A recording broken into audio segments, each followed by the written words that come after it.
I'm John Dancaster, and I've been asked to be the moderator tonight for the SADA SASO webinar involving Mark Wertheimer and Nolan Naidoo.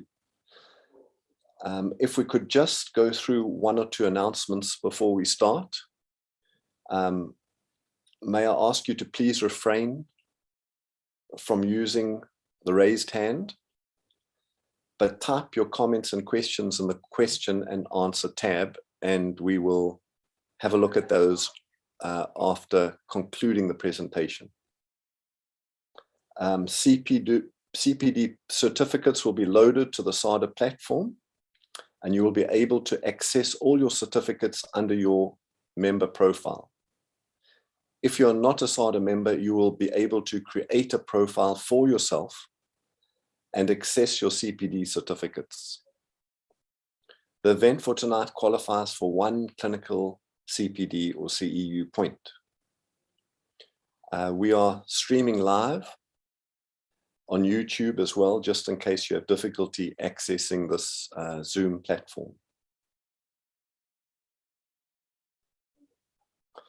At this stage, I would like to welcome our speakers, Mark Wertheimer and Nolan Naidoo. Mark said that I could give a miss for all the accolades, but I'd just like to say Mark has been in practice now for 26 years. He lectured postgraduate teaching at the orthodontic department for 16 years. Nolan has been in prosthodontic practice at his Sandton clinic now for 6 years. In addition, he is a member of the Morningside Head and Neck Forum, which is formed by multiple of specialists and allied healthcare workers who manage head and neck oncology. Thanks for that. Nolan also won the SADA medal for leadership. I'm very excited about this talk tonight. And without any further ado, I hand you over to Mark Wertheimer and Nolan Naidoo.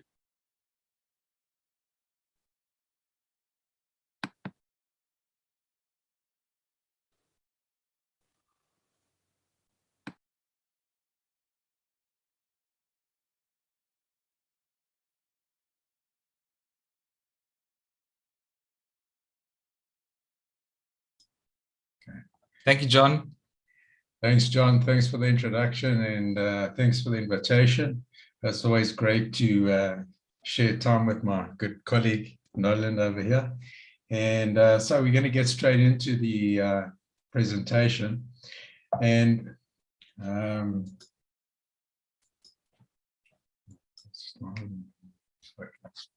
so just to go through the outline of what we're going to talk about tonight. It's going to be based on interdisciplinary communication with respect to the preparation for implants. And I think an important thing over here is the word interdisciplinary as opposed to the words multidisciplinary, which people sometimes use. Multidisciplinary really means that multiple disciplines are involved, whereas interdisciplinary basically refers to the fact that there's intimate communication between the various different members of the team. And all of this is aimed at getting optimal outcomes with the preparation for implants. So we're going to talk about the hard and soft tissue considerations, aesthetic considerations in the planning of these treatments. We're going to give a few case examples. We'll talk about the orthodontic issues, process issues, and the surgical and planning issues. And then, of course, we will bring into it the timing of the various different procedures that are involved when we carry out these procedures. And we're going to give you a lot of evidence from the literature to support all the issues that we raise with you. And hopefully you'll enjoy this. So Although we're talking about implants tonight, I think one of the first things that we need to consider over here is an implant, in fact, the best option? Because we need to consider what happens with implants, and there's a lot of literature on this today. So at what age is an implant an appropriate option? And then we need to consider that in today's times, with respect to implants, survival rate does not equal success. And lastly, aesthetic failures are no longer acceptable with respect to implants any longer. So then what about age? Well, when is it safe to place an implant? When is growth complete? And can it be reliably assessed? So let's have a look at this. And if I was in a room with you, I would say to you, I would ask the question, well, what is a safe age to place an implant, especially in the aesthetic zone? And it's not a matter of rolling a dice or anything like that. There's some very significant literature. And I always show this slide because when I'd been in practice for about 2-3 years in orthodontic practice, this 8-year-old patient walked in. And this is probably one of the most devastating things that I've seen in my time in practice. How anyone can place an implant into an 8-year-old is actually quite beyond belief. And the question of maxillary growth, especially, is not a new one. If we go back to 1968 to the work of Arne Bjork, we see what happens with respect to the growth of the maxilla. And I mean, this kind of research couldn't have been done today because, well, no one would have got ethical approval for it. But nevertheless, this was landmark research, and everything kind of follows from this. So if we consider the fact that an implant basically behaves like an ankylosed tooth while the maxilla continues to grow, and the adjacent teeth as well continue to move vertically throughout life, in fact. And so what will happen if one places an implant is that this continued growth and dental movement will lead to a situation where one sees infraposition, and this is a compromising factor for implant placement. And these various signs of infraposition are well documented in the literature. There are a plethora of articles that are written on this issue. And the bottom line at the end of the day is that the baseline aesthetics can be really poor. And what we find is that this infraposition basically is obviously worse if the implant is placed early on, for instance, in the 2nd and 3rd decades. And then later on in life, it still happens, but may not be as severe. And these are just a few of the articles that one can find in the literature with respect to the effect of this infraposition. It's not actually up for discussion anymore. This is a well-known fact now. This article is actually online early and a very new article, and somewhat different in some ways from some of the other articles in that most of the articles involve radiographic measurement of infraposition or photogrammetric measurement, whereas this one basically used scans. The other thing about this article is that it's a long-term one with a 14 to 20-year follow-up, again emphasizing the fact that infraposition is a reality. And one of the things that you see over here is that, and I'll refer to this a bit later as well, is the fact that the long-faced individual tends to basically exhibit or tends to be at a greater risk of showing infraposition. So if we look at this study then, which is a landmark study with respect to infraposition, this is quite interesting because there were two groups that were assessed in this study. The one group was a young group, and the other group a mature group. Now, in the young group, the infraposition was of the order of 0.1 to 1.65. And interestingly, if you look at the older group, you'll find a very similar degree of infraposition in a group with a mean age of about 43 years of age. So this basically shows that it happens even later in life. And this is another study which basically confirms the results of the previous one with an average age of 45 years of age. So again, one needs to understand that the infraposition can happen much, much later in life as well. So you might ask me why I'm telling you all of this, but I think one needs to think very carefully about placing an implant in a young individual, and I'll get back to that in a moment. All right, so Mark mentioned interdisciplinary planning, and the slide illustrates nicely the different members of the team that need to come together and assess the patient before we even begin any kind of treatment. The assessment involves what are optimal restorative goals, what do we want to achieve from the aesthetic standpoint, and does the bone and the soft tissue allow us to do that? So that has to be well assessed. Then is there a role for orthodontics is a question that we must always ask. Is it necessary and is it beneficial versus other options? And then we tie that in with what are the patient's actual desires and expectations, because these need to be realistic. We can't be pushing a treatment for a patient that doesn't really want that treatment because compliance might be an issue. They need to understand the long-term ramifications of the decision that they're making. And any plan that you put together needs to allow for modification, because this is going to be a long-term treatment plan that may need changes or tweaks as we're going through the treatment.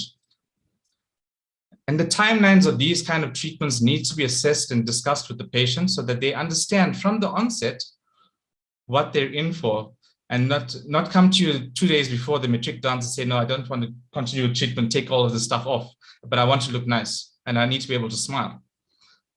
They also need to understand what the financial implications of each option are, including the maintenance. So the long-term financial implications are also important. And this needs to be explained to the patient, because as soon as you do something to this patient essentially becomes our patient for life. And we are responsible to maintain this patient. And sorry, just to highlight there that during the entire treatment process, there's a communication between all of the practitioners, and there's a bit of a baton passing in different stages of the treatment between practitioners, where one person takes the lead until it's time for the next practitioner to take the lead. And then, of course, we need to, the reason why we're basically talking about the planning scenario is because we want to avoid things that we shouldn't really see. So here are a few examples of the kind of things that we don't want to see. So here is a situation where an implant was placed in an individual.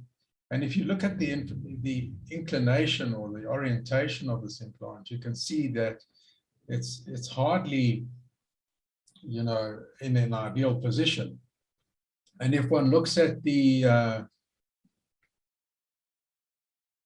so we decided to do orthodontic treatment on this patient. And then when we basically consolidated all the space and so on, this is what the implant actually looked like. So when you have an implant that is placed and then you decide to do orthodontic treatment, you have a restricted latitude for movement and you're planning treatment around an immovable object. And this sometimes creates compromises. Well, in this case, when we reach the point of actually deciding what to do with that implant, the patient didn't want it removed. And so the decision was taken basically to put a new abutment on top of that implant at an angle, as you see over there. Now, this is not an ideal scenario. And one should also bear in mind that this case was treated probably about 18 years ago. So things have changed somewhat since then. So if you look at this situation here, you start to wonder, what can you do? If this patient walked into your rooms tomorrow and said, I need help, I need to be able to smile, I want some teeth. These implants have been placed and my surgeon says they're ready to be used. So you put some crowns on these. There's so many factors when you look at this that you wonder what the planning was when this was placed. And you want to try and avoid this. So essentially, implant placement must be towards the end of treatment so that we know exactly where we want them to be, because there's really nothing you can do for a patient like this except take these implants out. And here's another scenario. And of course, orthodontists can also be guilty. In this situation, this was a patient who walked into my office, treated by another orthodontist, and said, I'm ready for an implant in this, this upper lateral here. And you can see a pontic was hanging on the wire, but clearly you can see that the orientation of those roots is not conducive to placing an implant by any means. Now, let's have a look at another example. Okay. In this situation, this patient had an implant placed in the upper right lateral side, and it boggles the mind as to why one would place an implant to perpetuate or to align with an open bite, because all you're doing really in a situation like this is perpetuating the open bite. So again, this doesn't make any sense. And these are the kind of things that we really need to avoid. This is a radiograph of the patient in the previous slide. And if you look at the lateral ceph radiograph, you can see the actual angulation of this implant. And that makes really little sense to anyone. So it has been said that if you're planning an implant, and you're planning orthodontic treatment to make space for an implant, then possibly in order to get the best result, one should delay the treatment as long as possible. But now that's also not really a pragmatic solution for a patient who's got a missing tooth. And if one delays treatment and opens a space, the literature clearly shows that you're going to have a situation where you lose bone, both width and height. The ridge becomes located more palatally, and that will make later placement of the implant rather difficult. This is another study which shows that the bigger the gap, mesodistal gap, the more bone is lost with regard to the buccopalatal dimension. And this leads again to a situation where it would make placing an implant not a straightforward procedure much later on. So if you look at this picture over here, what the area that you're seeing that is depicted in red is where one would actually like there to be bone in order to place an implant in an ideal position. Nevertheless, having been left, the bone is deficient. So perhaps this was maybe the final word with regards to the placement of implants in the aesthetic zone. And this was a closed meeting that was held in Mallorca. And at this meeting were some very prominent people, practitioners from all disciplines, prosthodontists, surgeons, orthodontists, periodontists. And the orthodontists amongst the audience will obviously recognize people like Renato Cocconi and Marco Rosa, and the periodontists will be familiar with Marcus Hertzler. And the proceedings of this meeting were actually published in a special edition of the International Journal of Aesthetic Dentistry in about March of last year. And this is basically the index of this journal. And it was all about anterior missing teeth and growth. And so what were some of the consensus decisions that were reached at this meeting and in the publication that followed? Well, of course, additional growth and maturation occurs, adaptation, remodeling with the aging process, And these carry inherent risks for the restoration of the implant in the sensitive aesthetic zone. And many of those possible risks are what are listed over here. I'm not going to speak about every one of them because we're going to talk about this as we go along. And then, of course, there's the major aspect of growth. Now, can you assess growth to basically determine when growth is actually finished? Well, orthodontists will tell you that, generally speaking, there's two methods which have been used, the one that being the hand-wrist radiograph and the other one, the cervical vertebral staging. And really, all these two will basically make us able to do is determine where a patient lies essentially on a growth curve, or at what stage of development they're at. But they importantly do not indicate the actual completion of growth. So they are not reliable with respect to determining when growth is actually finished. This meeting also came to the following conclusions, that infraocclusion is, an inevitable result, and it occurs even in adults. It's unpredictable, and it can lead to some very complex situations. And okay, so when one has an infraposition, the solutions that you might have would be what are listed over here. So you could consider a segmental osteotomy, osteodistraction, submergence, and sometimes even removal of the implant. And you'll remember this case that I showed you earlier. Well, this was what happened in this specific instance. We decided to actually remove that implant. So all these are fairly complex and invasive procedures, which we would hope to avoid with adequate planning. And this is the study I quoted earlier, but the high-risk patients, well, females tend to be to exhibit infraposition more than males. Long faces tend to be another risk category.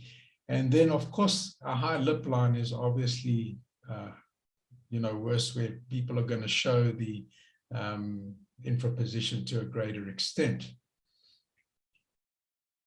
And when Marco Rosa was asked, in a panel discussion during that meeting, when he would consider placing an implant, he said definitely not before the age of 30. And if the patient shows gingival margins, he would never, ever do that if at all possible.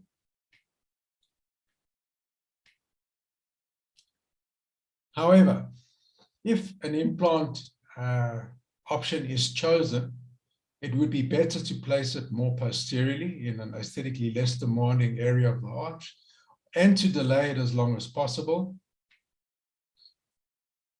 But what this all really raises is that one needs to really explain to our patients that if one does decide on an implant, then it might need modification, and informed consent is mandatory. Now, I'm very much aware of the fact that many of us will have situations in practice where a patient will choose an implant option and they won't want to go through orthodontic treatment or any other procedures. And that's fine. That's reality. However, one needs to inform patients. The landscape that we work in today is very much more litigious than it has been in previous times.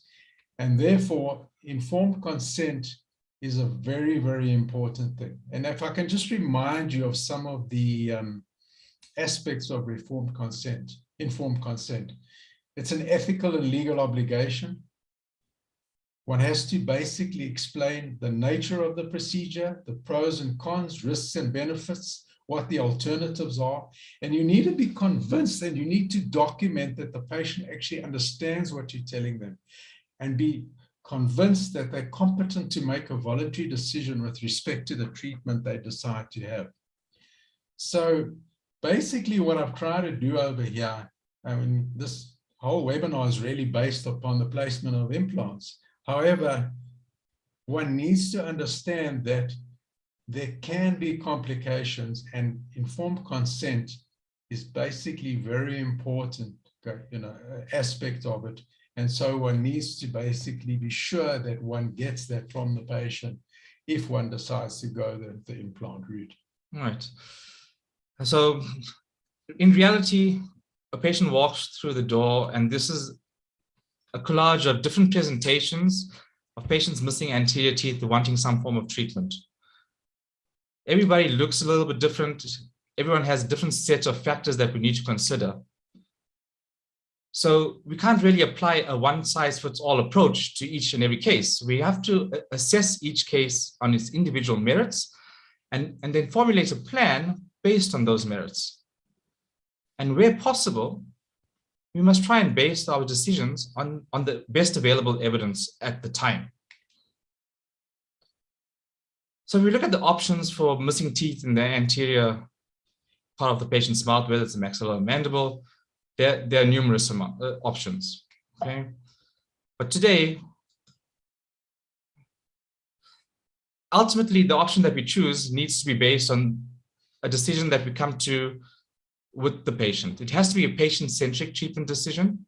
And as Mark was saying, if you give the patient all the information, as much information as possible, then they can make an informed decision. And if the patient's on board with your decision or your treatment plan, you tend to have a much smoother treatment experience.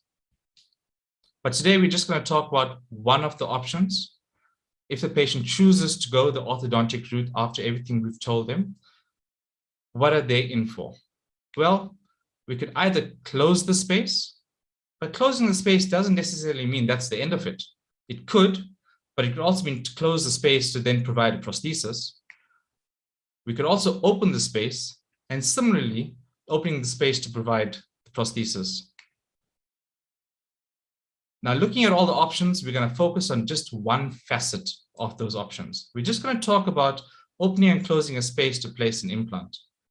And as you can see, just by looking at this slide, there's so many different options available to patients, and we have to understand all of them to be able to give the patient the one that's best for them, or to allow them to then make that decision for themselves by giving them all the information. Ultimately, patients want teeth. They don't come in wanting implants. Even if they do say to you, doc, I want an implant, what they really mean is they want a tooth to replace either a missing space or something they're not happy with. And there's different ways to do something as complex as placing an implant.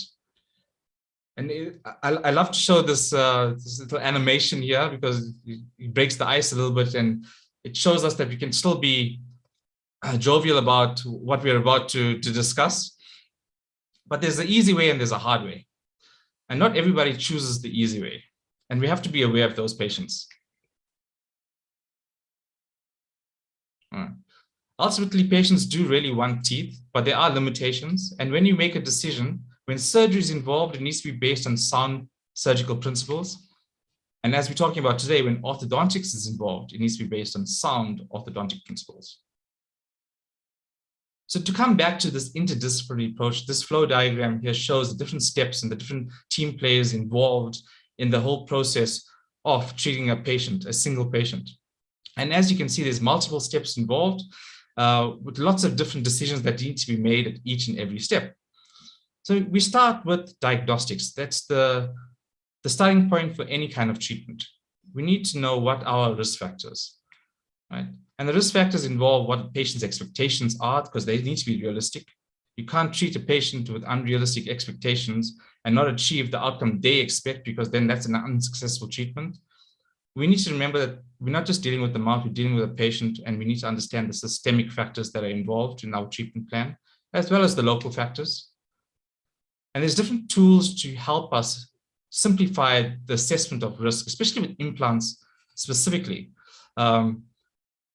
And these slides just illustrate that, the SAC classification from the ITI, a few books by Frank Renard, which extensively go through the different factors that need to be assessed and how we classify them. And ultimately, you want to know before you start, is this a simple case? Are there going to be moderate amounts of risk factors that we need to account for? Or is it really complex, and is this a case for me to deal with? Then we go to the restorative factors, but ultimately we're looking at the tooth there.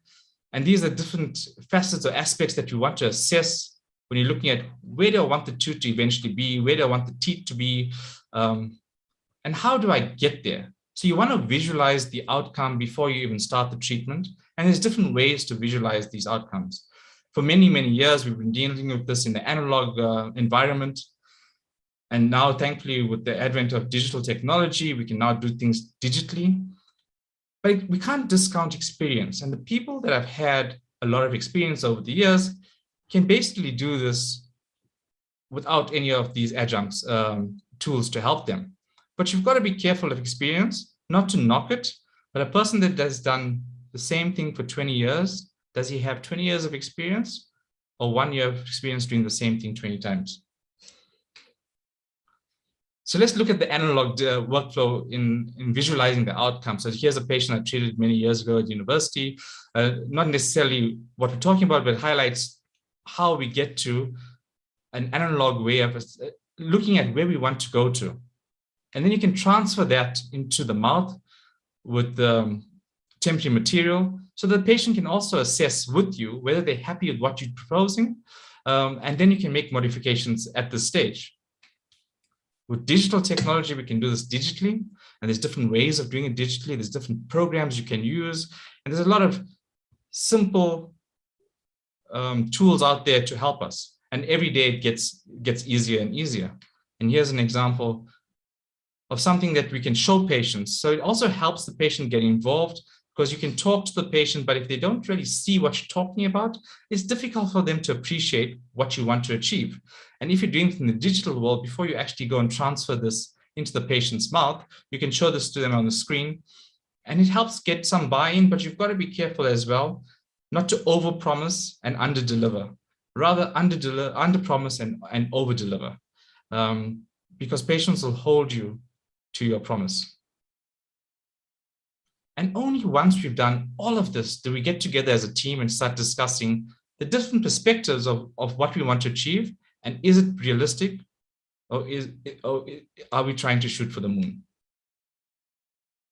And then we start talking about where the best site for the implant placement is. We need to look at the 3D placement of the implant in the different dimensions, right? And we know that implant restorations have to be restoratively driven with sound principles. That means we need to visualize where we want not only the tooth to go, but what we want the soft tissue harmony to look like as well. That includes the gingiva, the papilla, the symmetry and proportion. Because if we get this wrong, it'll just look wrong to the patient or to us. And we'll have either an unhappy patient or an unhappy patient and practitioner.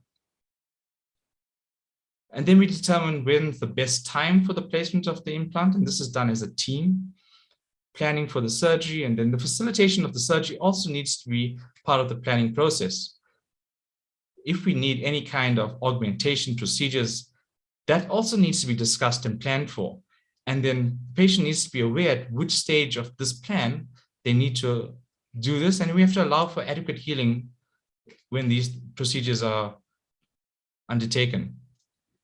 Something we're going to talk about a little bit more is how we then optimize that aesthetics with the soft tissue contouring and provisionalization.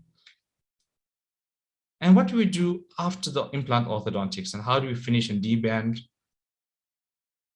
And then the completion of the restorative phase, which is ultimately what the patient will see for the rest of their life. And all of this is not possible without adequate communication or good communication between all the members of the team. And it needs to be quite a bit of back and forth so that we all are heading towards the same direction. So if we look at the anterior maxilla, you can have many presentations of what that would look like. So how do you know when you can place the implant and when you can't place the implant? If you take a two-dimensional image of all of this, you have adequate vertical bone. But we have 3D technology available at our fingertips, and cone beam scans are invaluable. And I would propose that you should not be placing an implant without actually assessing the patient in a three-dimensional way. And there are some parameters we use to then also help guide us in how we want that implant to be placed in the three-dimensional position. And here's a statement from Boozer. Every placement some rules to guide us for the placement. So essentially, we talked about the plan where we want the tooth to be. So once we know where we want the tooth to be and what size we want the tooth to be and what shape we want the tooth to be, we can then plan where we want the interface of the implant to end, essentially the platform of the implant. And the rough rule here is you want it to be 3 to 4 millimeters below the planned margin or the planned gingival extent of your restoration. If it's too long, it becomes a bit of a soft tissue issue. But if it's too short, your emergence doesn't allow you then to create that profile of the soft tissue that can be maintainable. And then you have to balance between aesthetics and function. So getting the chronoapical position correct allows for optimal crown emergence. Then we also need to assess where we want the implant to be in the orofacial position. We want to leave at least 2 millimeters of bone buccally and at least 1 millimeter palatally. And these are the bare minimum amounts that you want to leave. If you can have more, it's better. We used to think put the biggest implant into the bone as you could, but that was many years ago. And now that we know a little bit more, we want to respect the biology and we want to have as much of natural innate bone there as we can. And if we infringe upon this, then we know that we're going to have some soft tissue issues. And the patient has a low lip line, we can maybe get away with it. But if the patient has a high smile line, it's going to be something that's unsightly and definitely going to end up in an unsuccessful treatment outcome. Some other considerations is how much space you leave between the tooth and the implant. And the bare minimum here is 1.5 millimeters, and we'll talk about that a little bit more later on. We'll look at more studies. And if you're going to plan more than one implant, you want at least 3 millimeters of space between the two implants. If you can get more, it's also better. And then that'll allow us to have enough emergence to have the optimized aesthetics. Something people really think about, and now that we talk less about cement retained restorations and more about screw retained restorations, because we know the complications of cement retained restorations, we have to acknowledge and we have to plan for the fact that the screw channel is about 2 millimeters in diameter. And if we don't allow for that in our planning, we can end up in a situation where the screw channel comes out in an unfavorable position. And then you have to use special abutments or special tools to try and get it in the right position. But this is an ideal screw channel position. So we've got to plan for it. If you fail to plan, you plan to fail. And this is all about planning because we have the opportunity from the start to do it right. And there's different ways that we can guide the surgeon at this point when it's time to place the implant and how we want the screw access channel to be. What about cases where there isn't enough alveolus to place an implant? Whether the tooth engulfs the entire bony envelope or whether there's an ankylosed tooth. Can we do something without doing augmentation, without staging and delaying the treatment even more?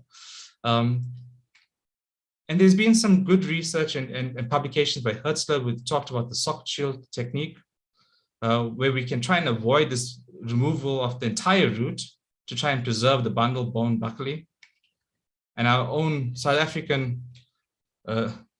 Howard Gluckman, who has then done further research and showed good 5-year results on this partial extraction therapy.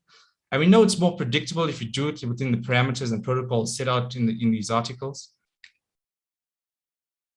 And in the specific case I showed earlier, here we see the implant being placed and you can actually see the piece of root left facially, which will allow that soft tissue profile to be more predictable. And here we can see a provisional restoration provided immediately after implant placement.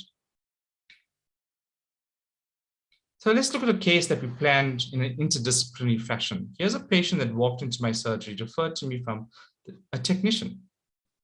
It's a young patient who's in the public eye often, and she wants to look more aesthetic. She wants to be able to smile without having to put hand to her mouth. And this is obviously before COVID, because now we have masks and we can smile as much as we want to with the mask on.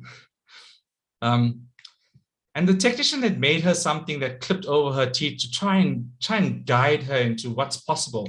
And she actually said, I want veneers. Veneers, I think she said Da Vinci veneers. I don't know what program she was watching that she said Da Vinci veneers. And looking at this situation on the right-hand side is definitely better than the situation on the left and how she presents without this. But is that good enough? And this is where we go back to the diagnostics and look at her radiograph, and we can see that the root positions are all angled. And so, you know, the missing lateral incisors, the missing premolar on the second quadrant. A very healthy dentition though, one restoration. Would I be happy if this was my mouth and I would go and have some dentine enamel removed to place veneers or crowns, which is more aggressive, and the patient's in their 20s, which means that everything I do has a lifespan and has to be replaced over time. And this comes into talking to the patient about maintenance and replacement and what they're going to have to pay for the rest of their life. I'd rather be more conservative and biologically sound, keep as much of the patient's healthy natural dentition. So how could we do this? We talked to the patient about the different options, and the patient was happy to consider an option where we move the teeth around, and a rudimentary diagram showing the patient's own occlusal view and where we would like the teeth to be shows us that we could possibly get away with some orthodontics and then some other adjunctive procedures with implants to optimize the patient's aesthetics and her wishes, but also being conservative from a biological point of view. So this patient decided to do orthodontics. And I think one of the things that I have to say at this point in time is that with this teamwork, it's imperative that each of the players actually at least has a working knowledge of the other disciplines that are involved in the treatment. So for myself as an orthodontist, I need to have a little bit of background from a periodontal perspective and from a restorative perspective, as well as understand various different issues with respect to implants. Because, for instance, in this situation, that is a pontic, and we're planning to place an implant ultimately in that site over there. And I need to define that space in order that the prosthetic result is going to be optimal and predictable, and also facilitate the surgery. And so I also need to be aware that we have recession, for instance, with respect to this upper left canine, which is going to be in the lateral incisor position. So I need to plan for the positioning of that tooth and its three-dimensional position, the torque of that tooth, so that we can get the best situation with regards to the gingival margin, as well as also the papilla that will be between that tooth and the implant which is ultimately placed. Another thing that we often don't consider, but which is also very important, and this is an implant in this instance that was wanted to place in the posterior region of the arch, and that is vertical space. I mean, so despite all the other orthodontic issues, at this point in time, that upper 5 and 6 have over erupted, and that will preclude an implant being placed over there. So we also sometimes need to make vertical space in order to place an implant. Here you can see how this case was actually treated, and space made vertically for the ultimate restoration of that space over there. So it's not necessarily only important for the anterior of the mouth, but in the posterior as well, although obviously the aesthetic demands in the anterior part of the mouth are far more tricky. And one of the most important things that we need to consider when we're placing implants, and this is what I need to take into account when I'm preparing a space for an ultimate placement of an implant, is the presence of the papilla. Now, the presence of the papilla really depends upon the tissues that support it. And the bony crest and the contact point and the distance between those two is fundamental with respect to the presence of a papilla. And so we need to also understand that the final restorations need to take into account a whole lot of issues like the angulation of teeth, where the zenith is, the fact that as we go more posteriorly in the mouth, the papillary height varies and the actual area occupied by the papilla also varies. And we need to understand that this papilla is not only important from an aesthetic perspective, but also from a phonetic and food impaction standpoint. And this is the classic study by Dennis Tarnow, which is quoted time and time again. And although it was done way back, published way back in 1992, it's still very, very pertinent today. And what it states essentially is that if the distance between the contact point and the bony peak is 5 millimeters or less, you have a 98% chance of having a papilla. And as that distance increases, the presence of a papilla obviously decreases. So if it's in the region of about 7 millimeters, then the papilla is only likely to be present in about 27% of cases. And then, of course, we have the advent of implants, and this changes and introduces a whole new set of circumstances with respect to the papilla. And it's important for me to be able to provide the ideal platform and the ideal space and so on with respect to the ultimate implant restoration. Now, ideally, we know today that it's not the best thing to have two implants next to each other in order to get an ideal papillary height between two implants. And if one has to do that, then those implants should never be closer than about 3.5 millimeters in order to get an ideal aesthetic result. And the reason for this is that when one places an implant, there is the establishment of a new biological zone around that implant with a certain degree of bone resorption. Now, if those implants are closer than 3 millimeters, those two zones of biological change or bone resorption overlap one another, and therefore the bony peak will not be what it could be if those implants were a little bit further apart. And this will obviously impact on the presence of the papilla and the height of the papilla.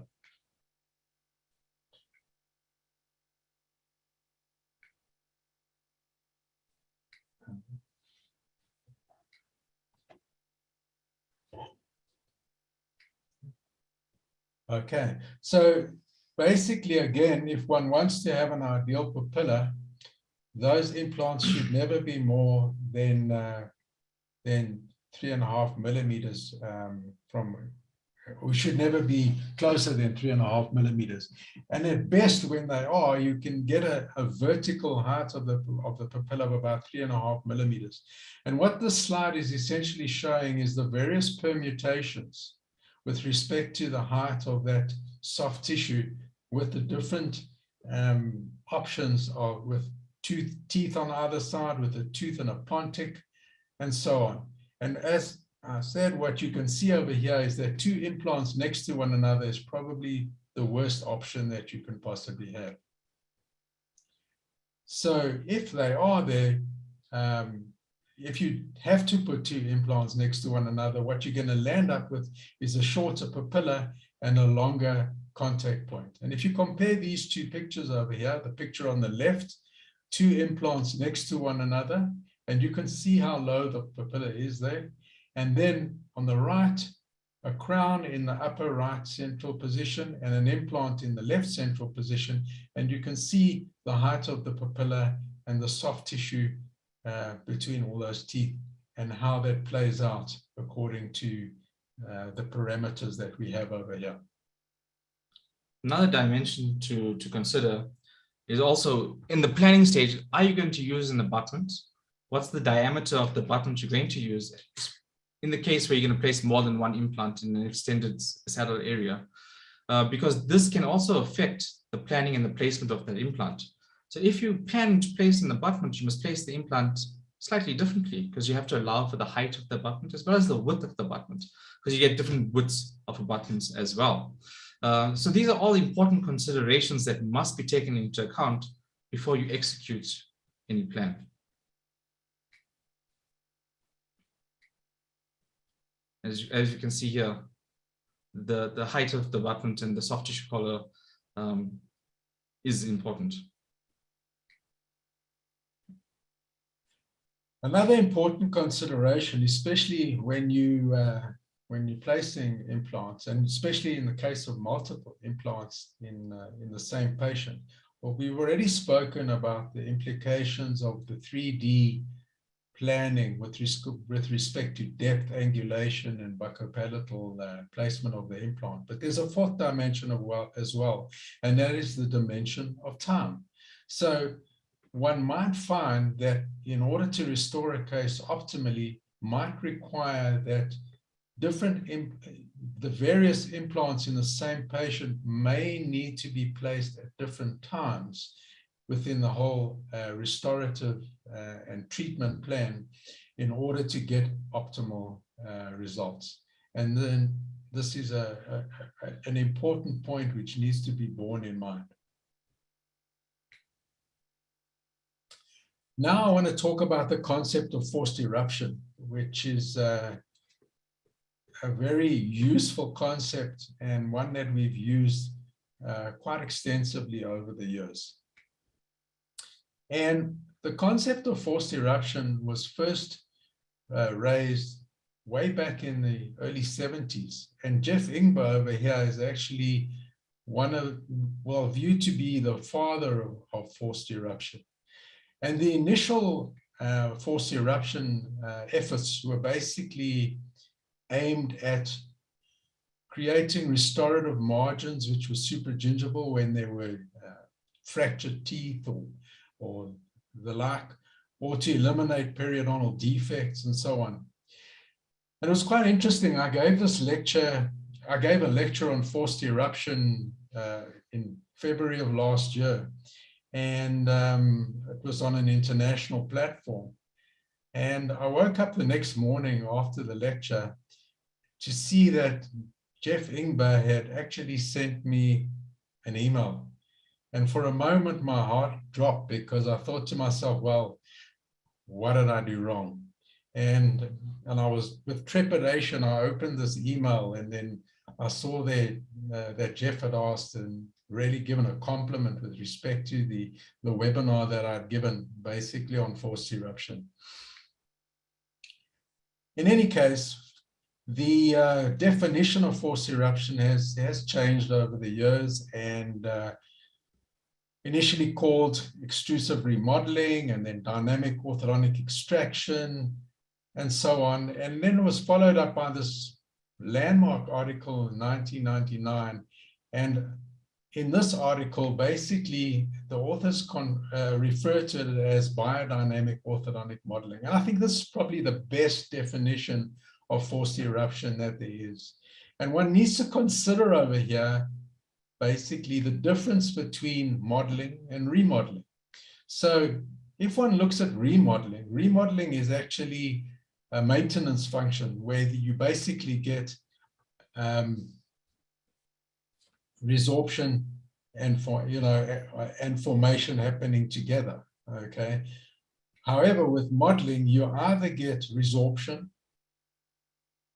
or alternatively, you get bone, acquisition, bone addition.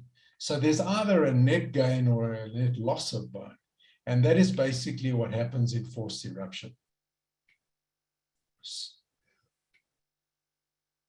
So what we basically have, and this was well described in this article, that if you have a situation where you have this kind of a defect, a type 2 defect, and you want to extract that tooth and place an implant, you would have had two options. Firstly, if you look at B, you would be placing an implant with the bony margin being very, very much apical, and that is obviously not an acceptable situation. If one looks at C, where one places the implant head or platform at the level of the bone, again, that is not a realistic or an acceptable situation. So if we do forced eruption, we can convert that type 2 defect into a type 1 defect and then place the implant in a much more acceptable situation with regard to restoring it. And again, this treatment modality enjoyed much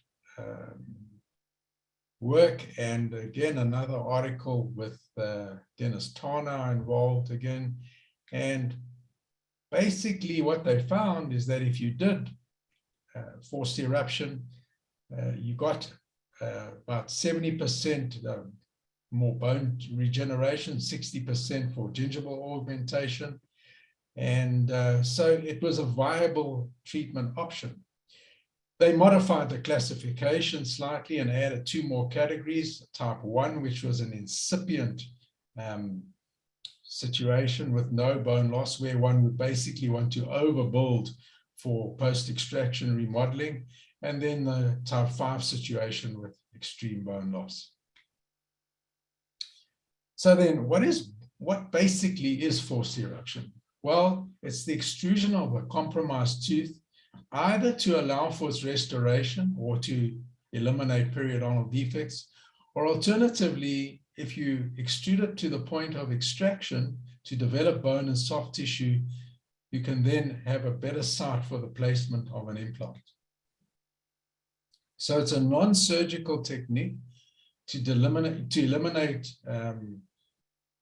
osseous defects and develop bone and soft tissue. And the important thing about it is that there has to be an existing attachment apparatus which allows for this to be a viable option. And when one is planning forced eruption, there are, in addition to the normal orthodontic diagnostic procedures, one has to carry out a few other investigations. And of course, the biotype is very, very important. So we need to assess the biological width, and then of course the crown root ratio, root anatomy, the dimension of the attached gingiva, the buccal bone thickness, and of course the biotype. And this word biotype has been, I think quite loosely used over the years. And, in earlier times, there were basically 3 methods that were always used to assess biotype: a plain visual method with a probe, and then a direct measurement method. And the direct measurement method is not really possible unless the tooth has already been extracted. But a plain visual assessment of the biotype is not really enough when there are going to be surgical procedures involved. Now, this has been modified quite significantly, and I'm sure the periodontists amongst the audience will be very familiar with this. But we now refer to the periodontal phenotype. And this followed in the wake of a workshop in 2017, a periodontal workshop, and was published in 2020. And if one looks at it, it's a far more comprehensive classification. So the periodontal phenotype includes looking at the gingival phenotype as well as the bone morphotype. And then that can be compared to what the old classification looked at. One looks at the gingival thickness as well as the width of the keratinized tissue. And then when one looks at the bone, we're looking at the thickness of the bony plate. And there are various different ways of assessing this. The initial methods for assessing gingival thickness, which we spoke of earlier, and keratinized tissue. And then, of course, if one wants to assess bone today, many are using the soft tissue CBCT. And I have a colleague in France who has said on many occasions, and I think this is very important, that an orthodontist should think like a periodontist when treating their patients, especially if you're looking at these patients. And every orthodontist should be familiar with using a periodontal probe.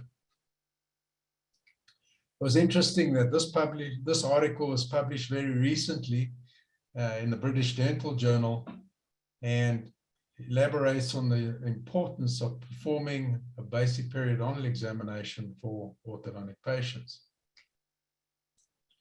Now, this is a classic article basically on the concept of forced eruption, written by three very eminent specialists. Mark Hockman is a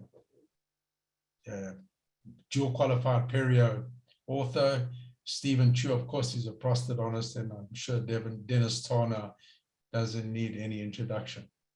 So when one is carrying out forced eruption, they provided a classification.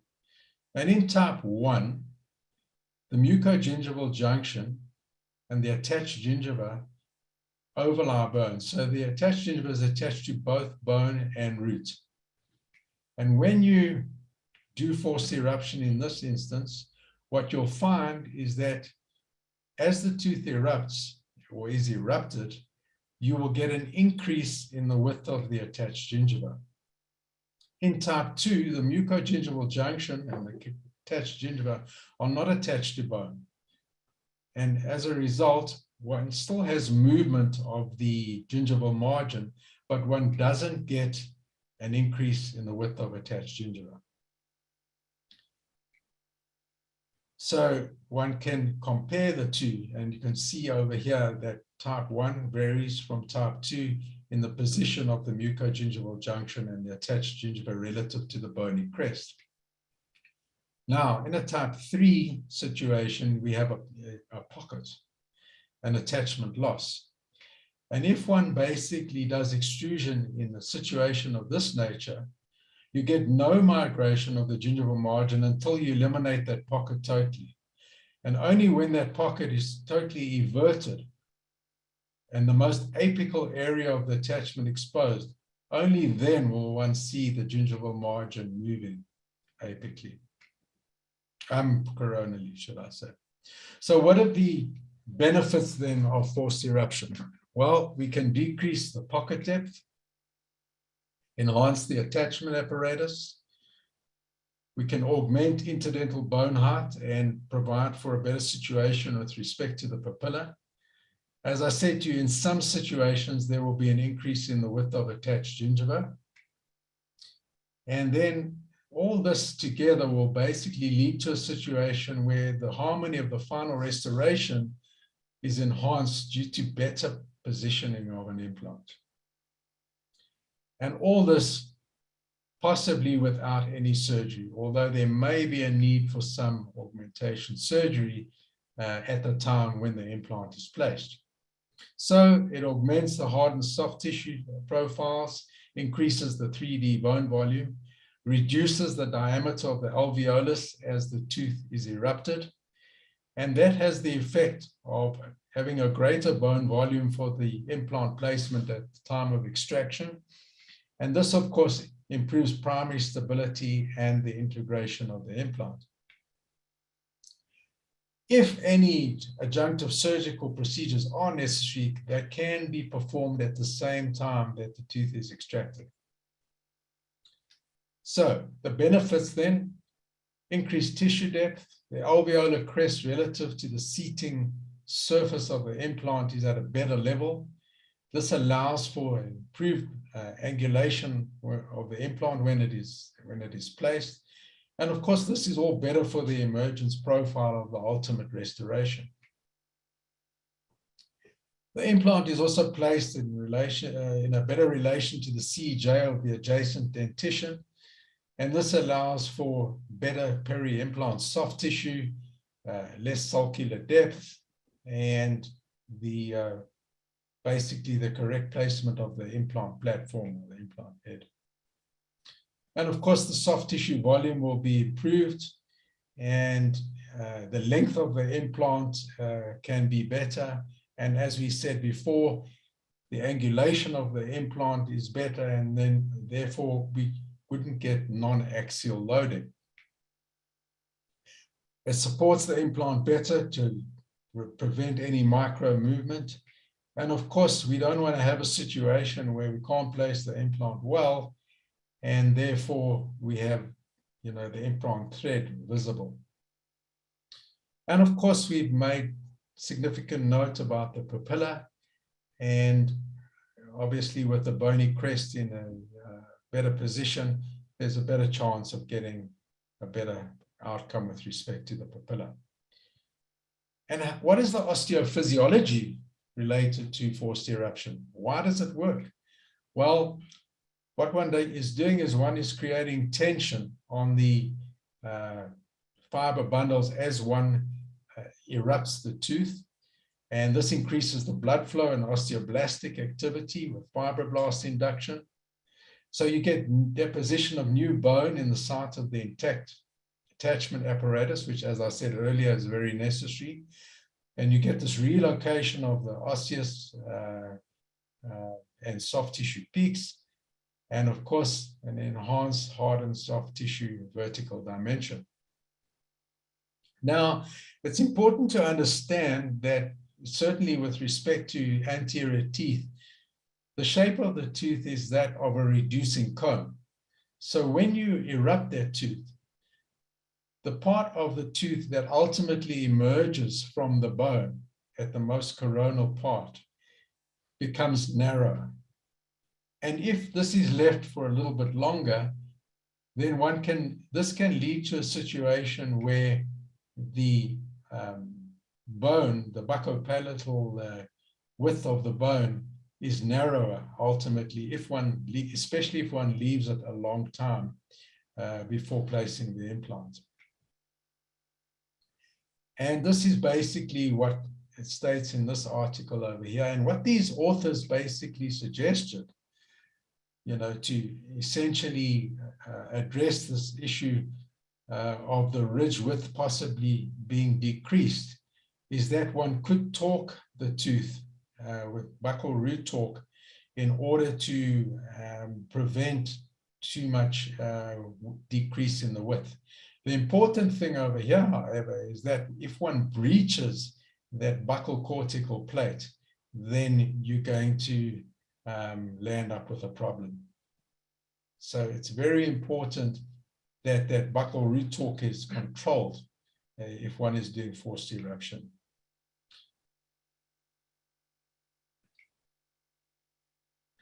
This was a further article which elaborated on the same issue, and basically what this article said was, again, that you could address either that loss in the buccopalatal dimension, or alternatively in the mesiodistal dimension, by actually angulating the tooth in either one of those directions in order to make sure that one doesn't lose bone. And they used some terminology, a bit of semantics, and they called it, they said if it was planned, they'd call it lateral movement, and if it was a negative side effect, they'd call it lateral shift. And of course, at the time when all this stuff of forced eruption was initially introduced way back in the 70s, of course, implants weren't around. So now we have a whole host of factors which we need to consider in our preparation for implants.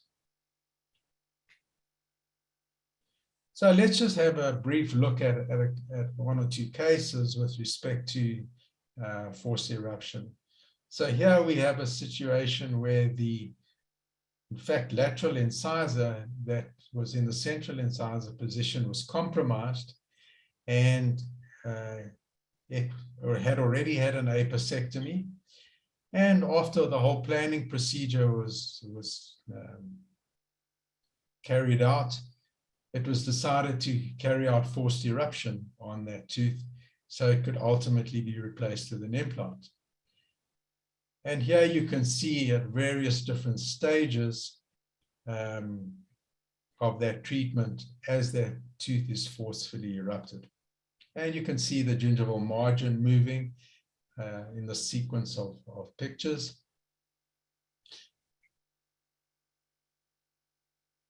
And here we have a situation where the tooth is basically ready for extraction and the simultaneous placement of an implant. And the whole procedure involves basically erupting the tooth, and I'll talk a little bit more about this now. But once the tooth has been erupted to the point where everyone is happy, then one lets it stabilize there so the bone can mature before, for about 3 months or so before actually extracting the tooth and placing the implant. And again, this comes back to the communication, as Nolan said right in the beginning of this talk. There are various times during the treatment of a patient where the patient has to go to one of the other practitioners to assess the situation, to see whether they're happy. And that interdisciplinary communication between colleagues is paramount in order to get an ideal result. So here you see basically the situation at the beginning of treatment, and then later on when the patient is actually ready for the placement of the implant. So let's have a look then at a case example, basically from start to finish.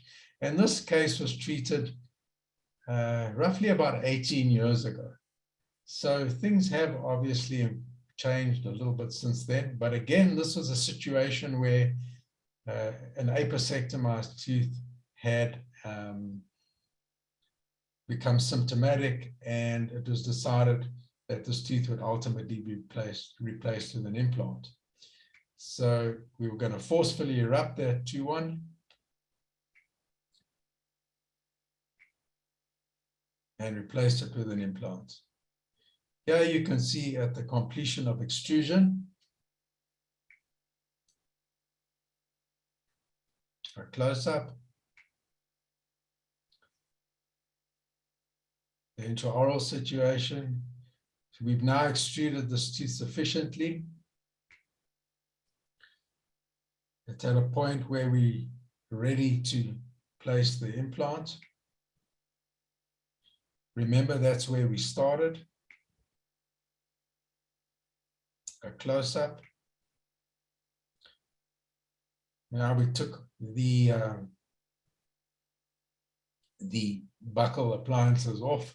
I'm not really going to talk about why there was buccal and lingual appliances over here. And here we see the implant has been placed and a temporary restoration on the implant. The implant in situ, and still after removal of appliances with the temporary restoration in place.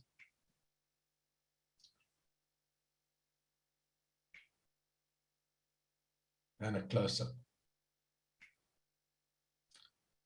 So if we look at the procedure then, and it's quite outlined in this article with regards to the sequence of events, we start off with about 1 to 2 millimeters of extrusion per month. We then stabilize it for about a month for each millimeter of extrusion in order for the bone to mature before placing the implant. And then we have immediate implant placement with any adjunctive grafting procedures done at the same time if that's necessary. As I said to you, sometimes it's indicated to torque or tip the tooth in order to eliminate any angular defects, because of the fact that the vertically translated bone may not always have sufficient buccolingual or mesiodistal volume. So we start off again with diagnosis, any necessary perio treatment.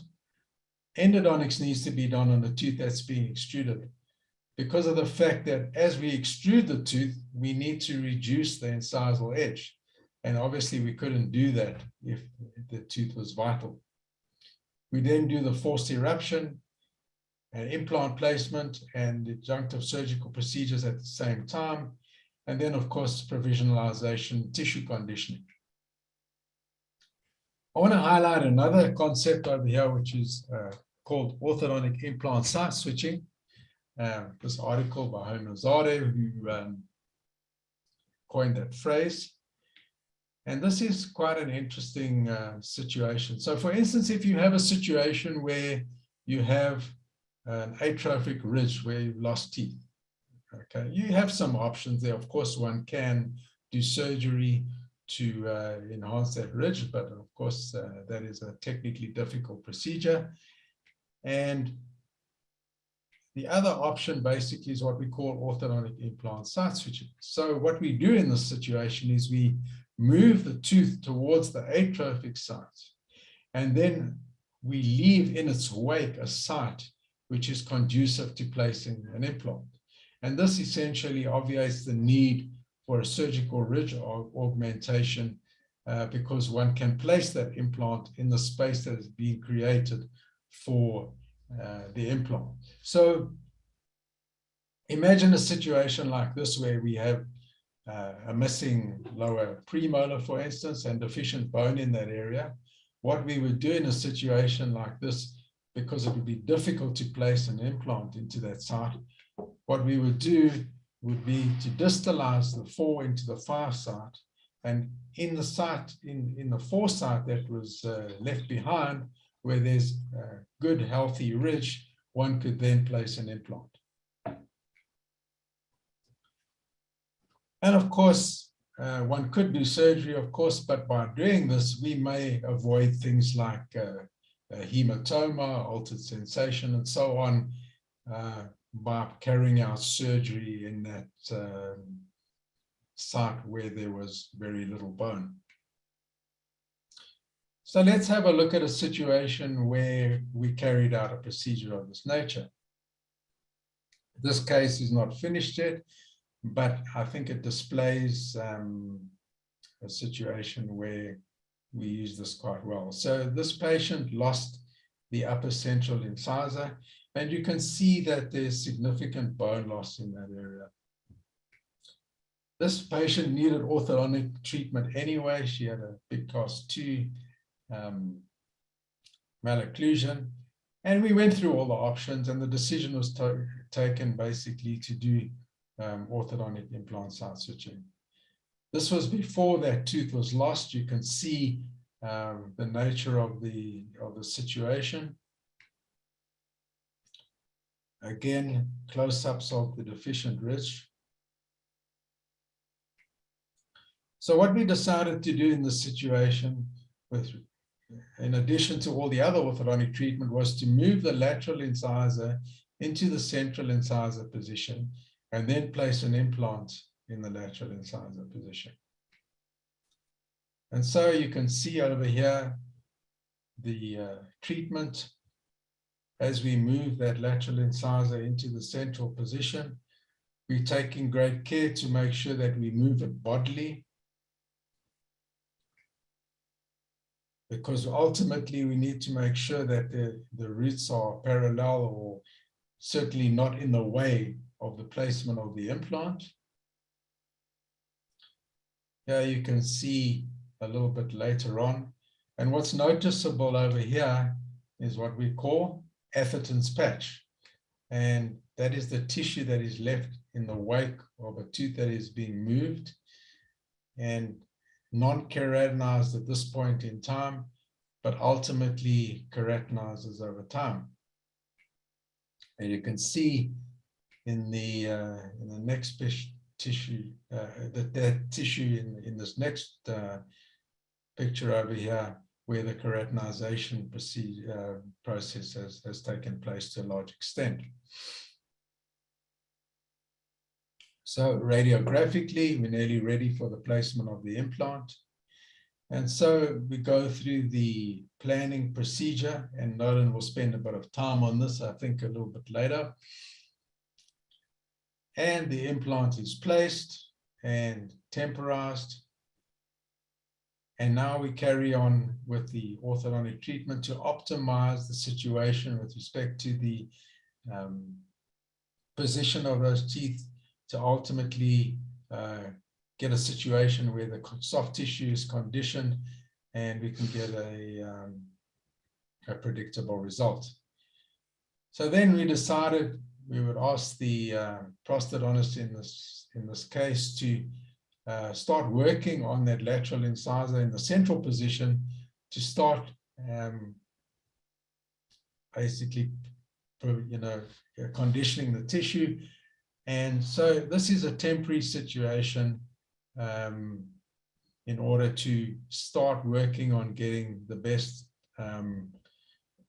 organization of that and conditioning of that soft tissue and working on the papilla between that tooth and the implant. Nice work by Michael. Yeah. Nice interim phase of treatment. All right, so Mark's talked about all the different ways of trying to get ultimately to the end where we started, because we started with the end in mind. And at this point, we're looking at, okay, fine, we've moved the teeth around, whether it's with extrusion or switching or just basic pure orthodontics. Are we ready for implant placement? And if we are ready for the implant placement, how do I want the implant placed? Where do I want the implant placed? And do I need any augmentation procedures to occur at the same time? So there's different ways of planning for this. We can do this in analog fashion, or we can do this in a digital world.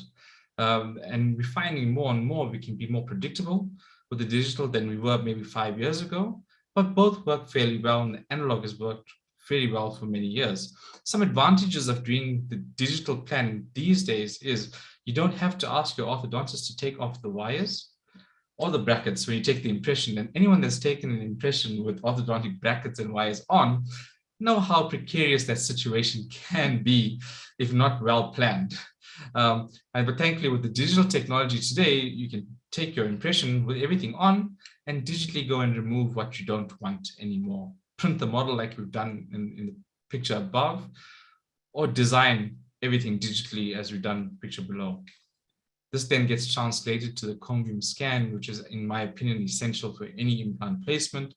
And you overlay your plan, whether it be digital or analog, into this, but you have to scan, obviously, your analog plan into the cone beam so that we can make a guide for the surgeon that is as accurate as possible based on your plan. So you're translating your plan into the real world.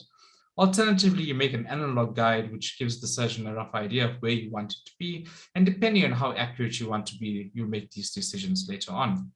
So here we're talking about an analog guide, a different type of guide for a full arch situation versus a single digital guide for a single tooth replacement. And you can see the guide as we planned it, then translating into what it looks like in the real world, something tangible that we can hold and then use in surgery. So yeah, let's look at this case we talked about a bit earlier.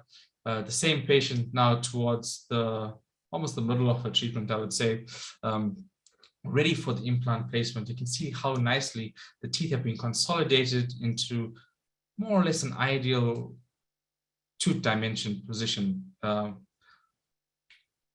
And that's where we want the implant to be. And here's the planning again, designing of the guide.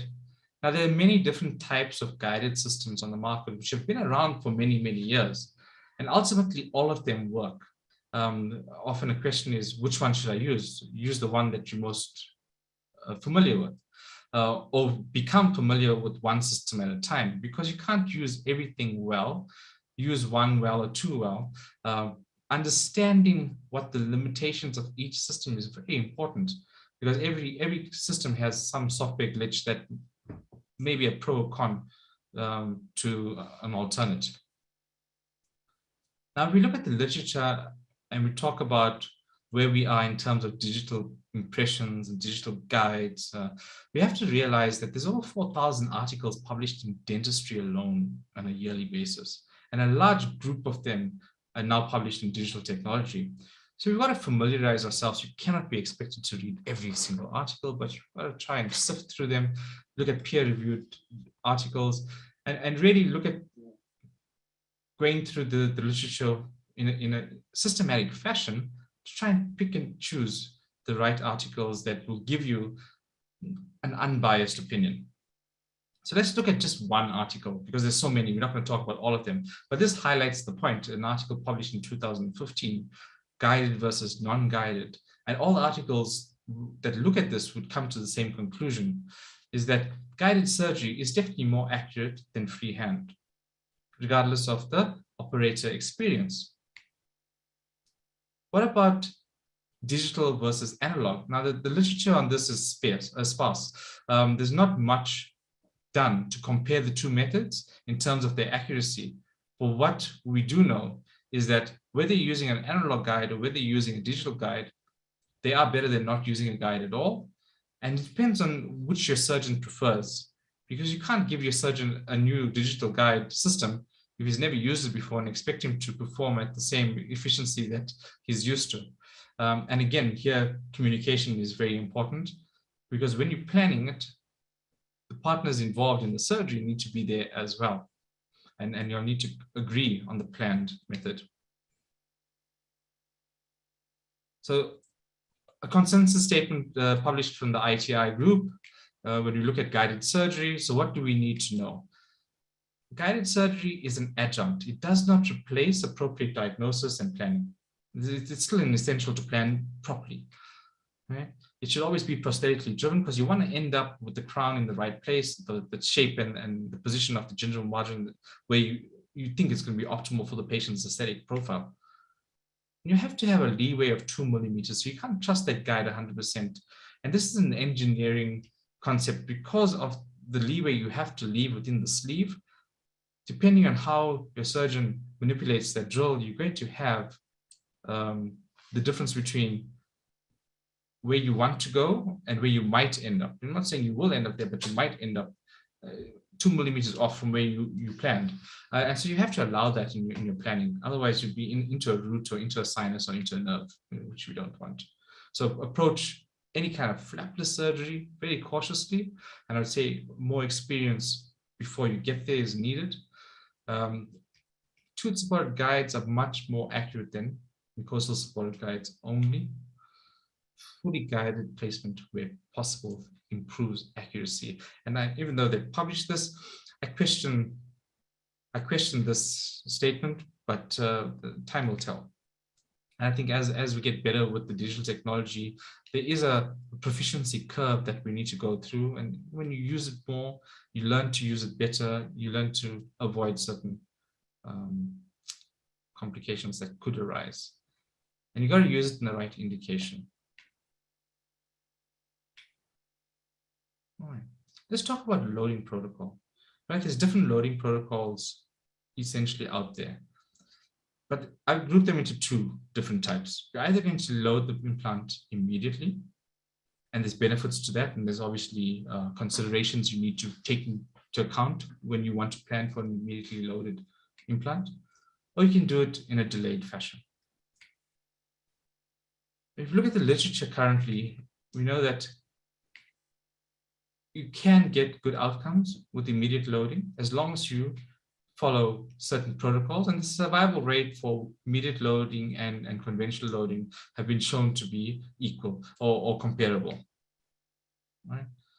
The problem with the literature with any subject that we pick is that there's a lack of homogeneity or between studies, so you can't really compare them directly one for one. So there's a little bit of extrapolation that does occur, and it's difficult to draw exact conclusions.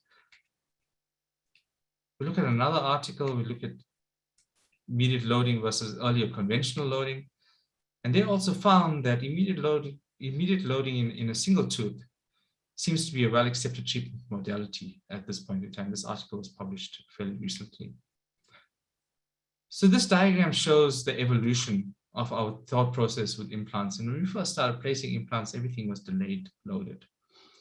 But now we're in the what's it, 2020, 2021, what's it, the 21st, 22nd, 23rd century, whatever it is.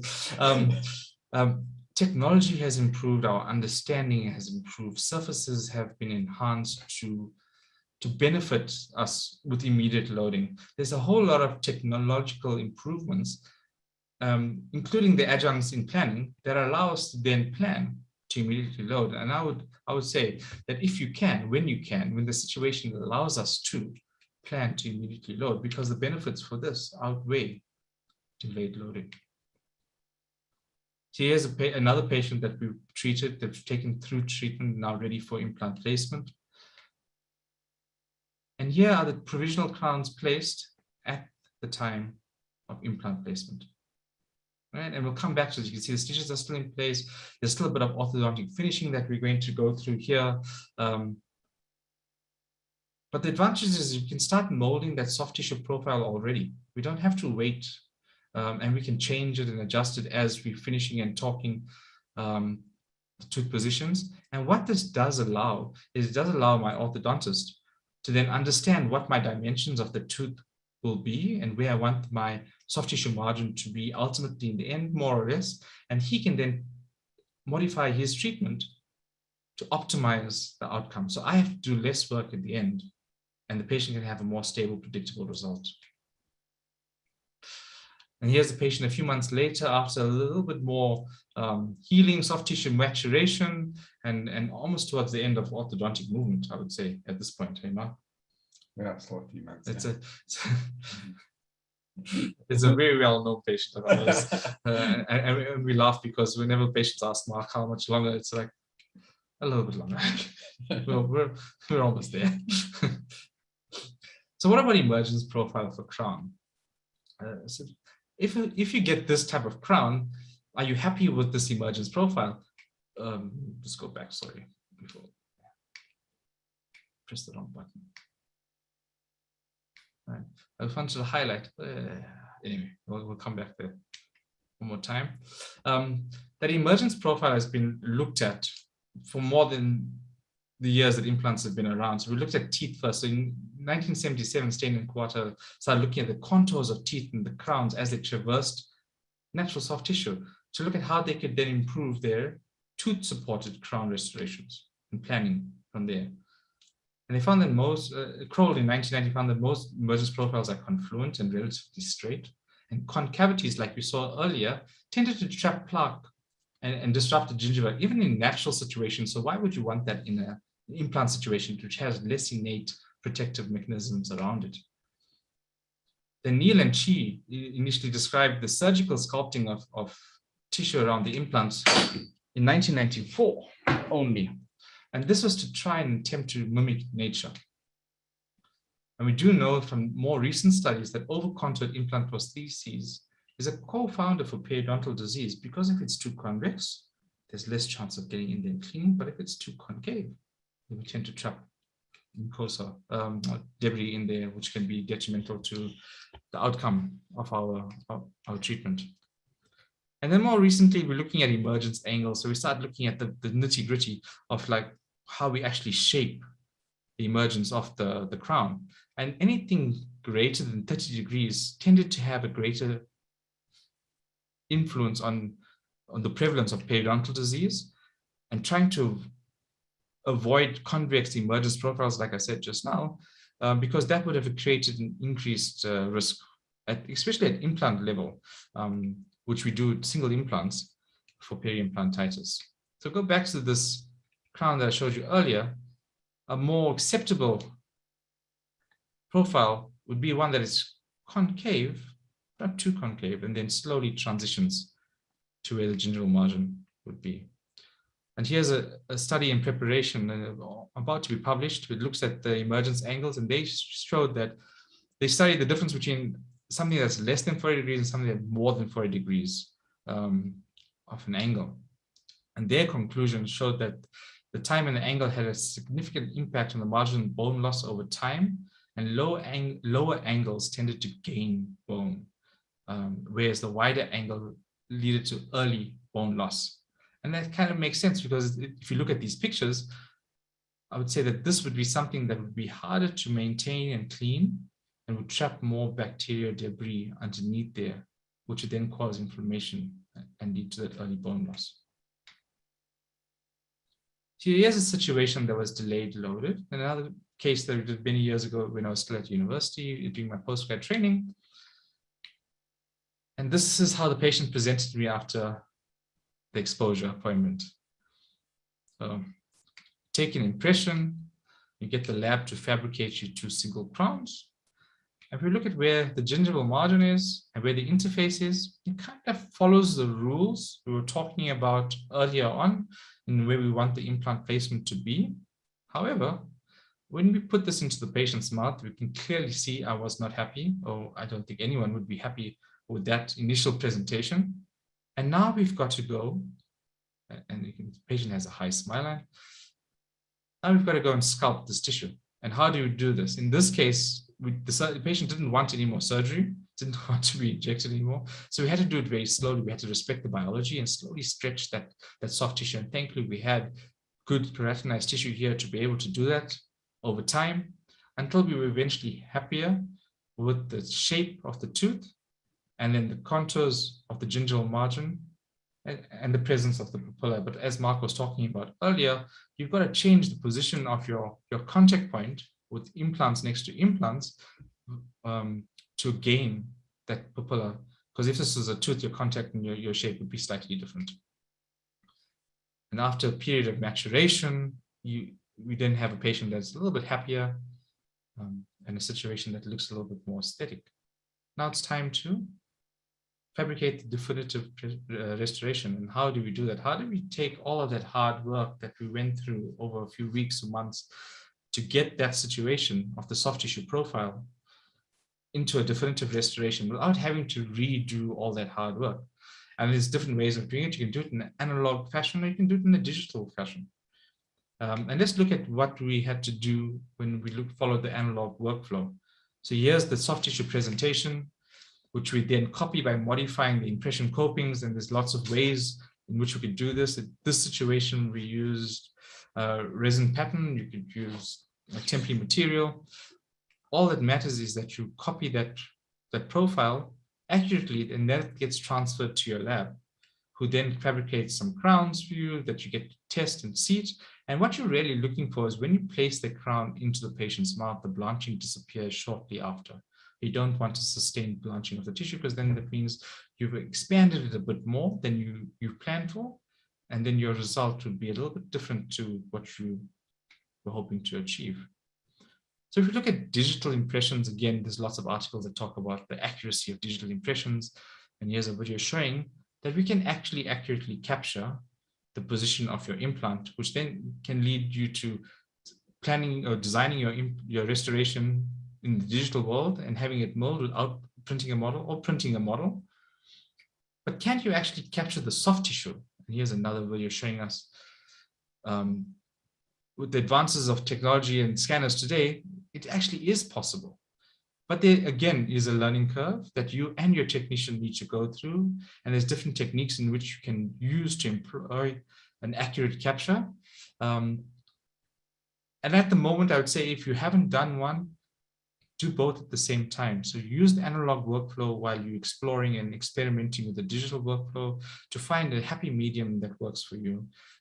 Because every technique needs a little bit of modification to suit your way of doing something and your team. So here's our patient that we immediately loaded and then eventually finished. Now, remember at the beginning, I talked about being biologically conservative. And the patient wanted an aesthetic result, but didn't want to damage her natural tooth structure. And today we know that with planning right in the end where we want to end up, we can put the tooth in a position where we don't have to be destructive in the end to create crowns or veneers. And with the technology of injection molding and the advances in composites today, we can get a really aesthetic result, which is conservative to the tooth structure, relatively easy to repair and replace and polish over time. But let's not also forget that those are implants. And I'm fairly happy with the result at the moment. That's quite stable and something that you wouldn't just pick up that is an implant crown. And that is what we want to end up with when we're planning. And this is why we go through all the different steps in treatment planning and communication and back and forth to try and give a patient something that looks as natural as possible, it mimics nature. But that is only the beginning of the end. Because in reality, nothing will do last forever and everything requires maintenance. You buy a car, it lasts 5 years, and you have to maintain it quite often. But we put something into a patient's mouth that needs to last a lifetime, but it doesn't actually. So we need to understand what we need to do. We need to inform the patients how we want them to look after what we've given them and what we've all worked so hard to achieve. And the factors here include the periodontal health around teeth, the implant health around the implants, any restorations and how we assess these restorations and the context and occlusion that we've provided the patient to ensure that everything is pristine. And when it's not pristine, when do we intervene to then change or modify what's in the patient's mouth? And generally for the first year, it's every 3-month visit with the patient just to ensure that nothing's drastically changed. You want to pick things up early rather than later, so the intervention is more minimal than gross. And then orthodontically, Mark will talk to us about retention. Well, yeah, the whole retention situation after the completion of treatment, of course, is paramount, and one is obviously monitoring, the hygiene and the periodontal situation when the patient comes in as well. But the subject of retention, of course, is probably another lecture all on its own. But we obviously cannot negate the importance of retention. And it's important when you're talking about retention that it actually should be planned as well, right at the beginning. You should be thinking about it and talking about it right at the beginning. In fact, even possibly before you even start treatment. And so that basically brings us to the end of the lecture. And in summary, we've spoken about the interdisciplinary communication. We've talked about what goes into getting the optimal outcomes and the diagnostic processes that go into the planning process, the hard and soft tissue considerations, the attention to aesthetics. Nolan has spoken about surgical planning and protocols and the digital world. We've used a huge amount of evidence to basically elaborate on and support the points that we try to bring across to you with some case examples, and finally ending up with maintenance and retention. And from my perspective and Nolan's, we'd like to thank you for listening, and we'd be happy to answer any questions which you may have for us. Thanks, Mark.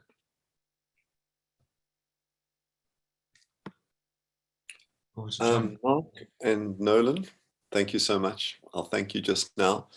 I have a question from Skulk Berger. It goes like this. Would you not rather consider splitting osteotomy with immediate implant, full stop? Orthodontic treatment plus implant placement sounds delayed and like over-treatment. Could you answer that? I'm not sure I understand the question. No, and also I'm not sure. It depends on what he means by splitting osteotomies. But maybe if you can elaborate and we can come back to that. Skulk, if you could elaborate on that and come back to that. We're just a little bit confused what you mean by splitting osteotomy. That's the only question I have at the moment. And what I'd like to say as we conclude this is, guys, it was a very informative lecture. Mark, I think Errol Stein, I remember giving a lecture on forced extrusion, and I think he would be very happy to have seen how well he passed the baton. You made a really great, I've just had something here that says from Errol Stein, very proud of you guys. So, and from Colin Richmond to everyone, great program. So a lot of positive things coming through. I'm just going back to a question and answer that's come up from Gunther Streit. What would a lifespan of implants be in your opinion? Can I take this one? Good.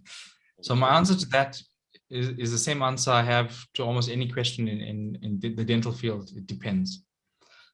So if we're talking about the lifespan of the fixture itself, the importance there is maintenance and health. The health of the soft tissues, the health of the adjacent teeth, the occlusion, and how it's all controlled. If that's all maintained well, the implant fixture itself should be maintained with the life of the patient, barring any unforeseen event. The restoration, though, however, does over time need to be changed, and there's different factors here because of the coloration of adjacent teeth. Sometimes we have issues with the contact points opening up, and that goes back to occlusion, and the maintenance of the screw itself. If the screw loosening issue does occur, do we need to change the screw, and how often that happens? So it all depends on what factors are presented. I have patients in the practice. I'm fortunate to be in a practice that's been around for a long time, started by Dale House, and we have patients with implants in for 25 years that haven't had to be changed. These are exceptions to the rules. I do acknowledge that, but I think every patient will present with a different set of challenges, and that's why monitoring and maintenance is so important. So as soon as you see something that you're not happy with, it doesn't look or correlate to your previous appointments, then you need to start thinking about intervention or intervening at that point already.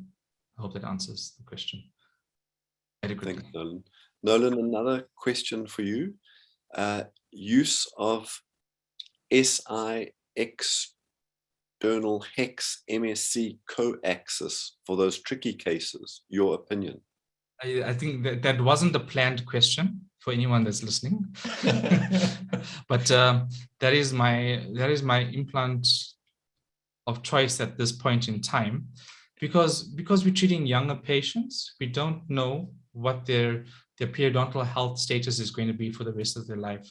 Environmental changes could affect this, and the MSC coaxis implant is designed specifically in those patients that may have or that do have a risk of periodontal disease and then possibly transversing into peri-implantitis. So it's aimed at trying to avoid or decrease the risk of peri-implantitis.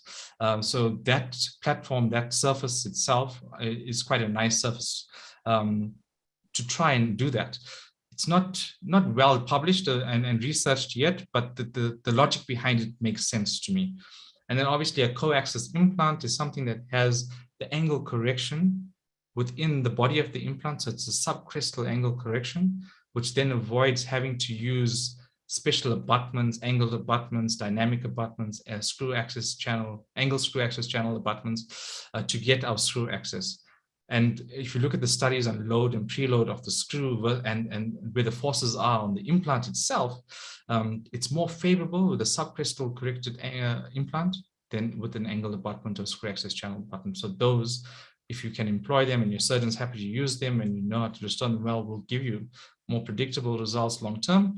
And it's unfortunately a bias of mine that I prefer to use them in those anterior situations. Or fortunately a bias of mine, depending on how you look at it. Thanks, Nolan.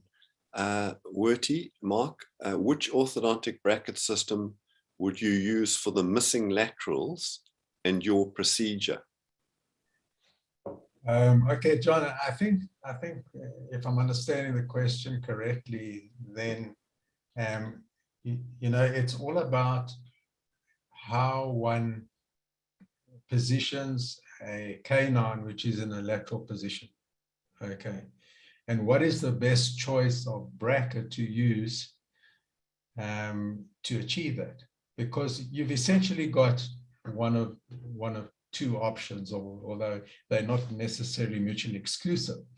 But what you want to do really is establish the correct torque on the canine that is in the lateral incisor position. Now, what that really means is you need to move the root palatally, or you need to apply basically palatal root torque. Okay, and so you want to use a bracket that has that kind of torque expression in it. And there have been many options that have been proposed. My own personal choice is to use a lower second premolar bracket, which in the prescription that I use has a torque of minus 17 degrees. Okay. The other advantage of using the lower second premolar bracket is the contour of the bracket base. So if you were to use, for instance, a central incisor, which depending on which prescription you're using, but has a similar kind of torque, the bracket base is flat. Okay. So what you would need to do then would be, before basically bonding that bracket, you would need to recontour the tooth surface of the canine, which is obviously more bulbous. Okay, so I assume that answers that question over there. It's really about establishing torque to minimize wire bending and that kind of situation. John, just coming back to that question of skulks, I'm just wondering if he was referring to the one case where we basically had an osteotomy, okay, and then we placed an implant later on in the lateral incisor position where we carried out orthodontic implant site switching. And I'm just wondering whether, you know, he was suggesting that maybe the one could have carried out those two procedures at the same time in order to have two surgical procedures happening at the same time.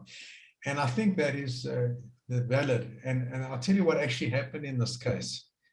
The unfortunate thing that happened is COVID, which actually destroyed the window periods that we had with respect to elective surgery. Okay.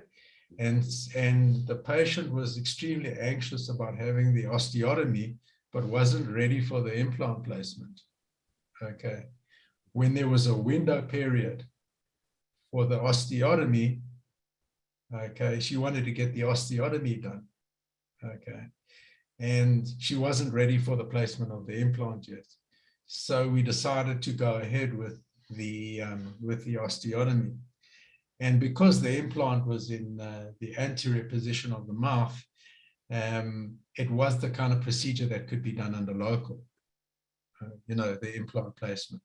So I'm speculating as to with, you know, what Scott's question was about. I'm not 100% sure that that's what it was about. Yeah. Alternatively, what he could be asking is about vertical split osteotomies. And I think in this situation, if I remember that case correctly, because not my patient, she needed some orthodontic treatment anyway, correct? Absolutely. So, and I'm not too sure what the ridge width or bone volume would have been in that situation. But again, it comes back to, do you want to have an augmented site with your implant placement, or do you want to have native bone? And the answer is, for me, is always, when possible, native bone is better, your patient's own bone. I think but you're probably going to get your own bone there with the vertical split, but then you have to augment as well. And I think where the situation would have allowed, maybe there would have been a faster treatment. But in this case, the patient had other malocclusion issues that also needed to be addressed at the same time. Yeah, I think it's also about predictability. I mean, I know today that the periodontists are able to do some amazing augmentation. I mean, I've seen some of Howie Gluckman's work, which is absolutely incredible. But I think, you know, I think by their own admission, the ultimate predictability of results may still vary to some extent. And I'm not a periodontist, but you do probe. You know, I mean, I have seen a lot of that work, you know, and so on. John, I actually received a private question on my phone. Someone asked me about the case, why there was both lingual and labial appliances on that one case. Yeah, I was wondering it too. Well, okay, let me answer that question. I was wondering whether that one was going to come, but basically, the patient wanted to be treated lingually. Okay. Now, possibly the orthodontist will understand it. I'm not sure. if others will understand, but if you're actually going to do forced eruption from the lingual with the configuration of the wire and the offsets between the canine and the premolar, and that length changing as you actually adjust the wire to basically extrude the tooth, it becomes very cumbersome. And so what I did in that instance was I said to the patient right ahead of treatment that when we reached the point where we were going to start extruding the tooth, I would put a sectional labial appliance on that, just to extrude the tooth, and then remove it once that was finished, and then finish the case. Okay, thank you for that. I think that's all our questions tonight. Once again, thank you so much to SASO and SADA as well for organizing that. Quite a lot of behind the scenes work, and I appreciate it, and it's good for us to get together like that. So that was a great team effort. I just want to read the definition of synergy: the interaction or cooperation of two or more organizations, substances, or other agents to produce a combined effect greater than the sum of their separate effects. And I think that's exactly what multidisciplinary work is. You know, it's 1 + 1 = 3. You get such an excellent result at the end. And you guys demonstrated that today. You went into many different aspects in depth. I took photographs with my own phone. I look forward to going back and investigating those further. So thank you for a great presentation. May there be many more. Well done. Thank you. Thank you, John. Thank you, everyone that's attended and listened.